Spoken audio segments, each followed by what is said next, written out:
Okay, I didn't mess up the D shape, but we ran out of time on that segment. So if we start the Aeolian triad arpeggio, and remember we're doing arpeggios because we form the chords with the arpeggios.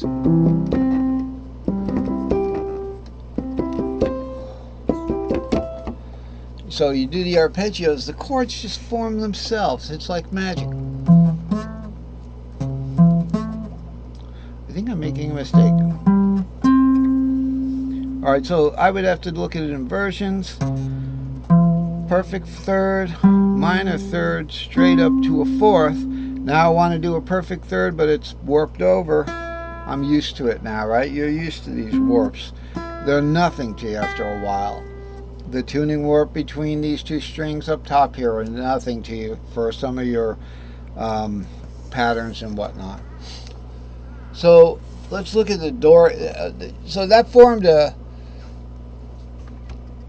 excuse me, I had to sneeze. I wasn't sure how many times it was going to happen.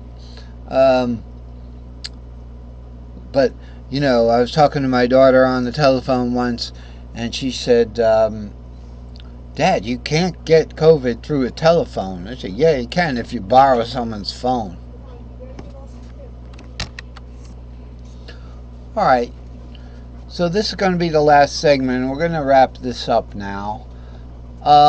We will be using this chart again. And what's good about this chart is it has all three inversions. And I've also filled in these extra notes up here in case we want to talk about arpeggiation within the tripentatonic cage. So, not to look way up there, what's the easiest cage we could do? I guess it's, alright, so we have the D cage here. And, you know, if we're doing a root arpeggio, we're doing from, I guess, the third, which is going to be the E way up here, right?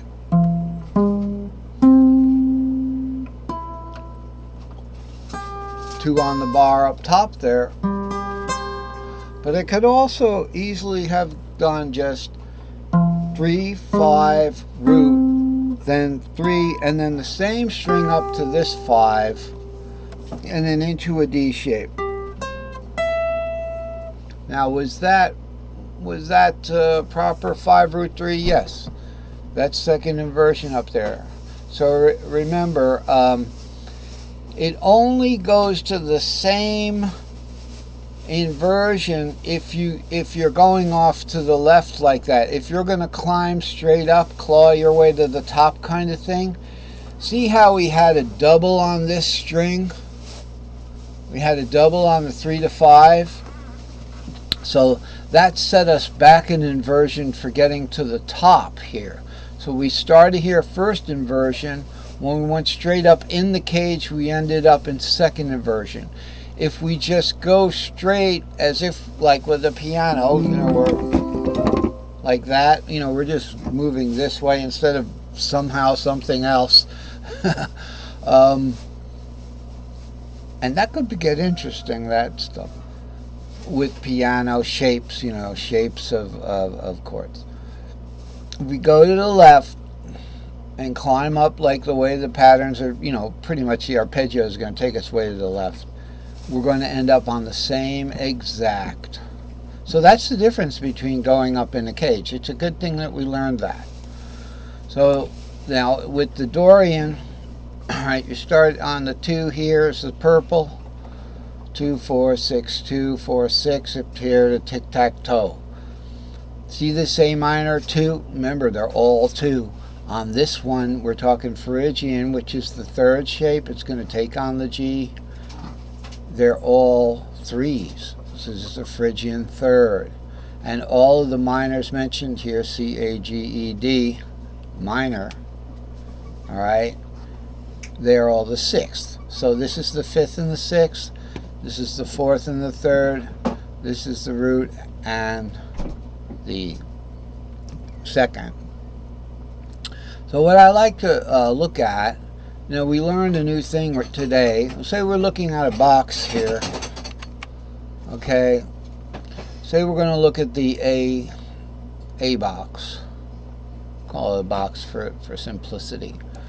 We've got 3 pentatonic scales in the A box. We've got the A, which is the root. The root's going to be played up here. You know, our usual A shape, see? Right up here. So we do the pentatonic.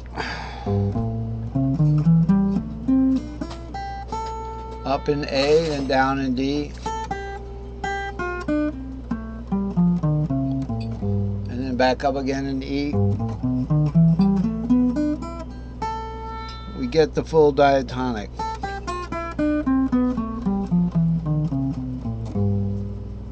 Like that. So that's the A box. Now, the minor we're concerned with here is the Phrygian minor. And according to this, okay, let's get out of the drawing tool for a second. According to this, I didn't want to do that. Oh, we turned it back on again. Got to watch out for those toggles. We call that a toggle, a switch that goes on and off and on and off and on and never stops. The Phrygian minor takes on the next major shape up. So the next shape up in caged from the E shape, even though it's a minor, is the G shape, and that's its relative measure. Okay, so we have the Phrygian and the Lydian in this on this fretboard because they don't interfere with one another. If I put the Phrygian with the Mixolydian, they share a lot of notes here. They don't interfere with each other. You wouldn't know how to do a G or a Mixolydian arpeggio if I put the Phrygians on there. They just share too many notes. See the red 5-2 here, and then there's a green 5. So I put it with Lydian. They share 0 notes. 0. And these guys are together. And these guys are together. All right. Now, one thing we can look at here is the minor labels here. So let's look at this A box here again. Here we are. We just played it. All right. Right here. By the way, this cursor isn't as big. The arrow isn't as big while I'm making the video. It gets bigger when you're done with the video, so you can see what you're doing. Here's the C minor shaped Phrygian. Okay. Now, it's actually out of the box at that point. It's 7-3-5-7-3. So it's not strictly in that box. All right, it's in 2 boxes, and I was working on that chart today about 2 box. We're going to talk about that. I just mixed up the charts a little bit. So it's actually in 2 boxes there, the C, the arpeggio there. Now from here, it warps over instead of going straight up, because from 7 to 3 is a perfect fourth. It would be straight up, but it goes over. And then we got a D minor shape right there. You see the D minor shape.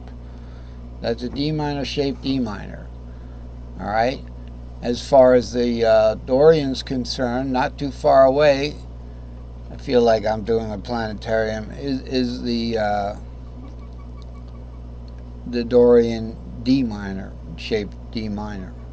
So that's where it's at with this, and you can play a little bit from each, go from one to the other.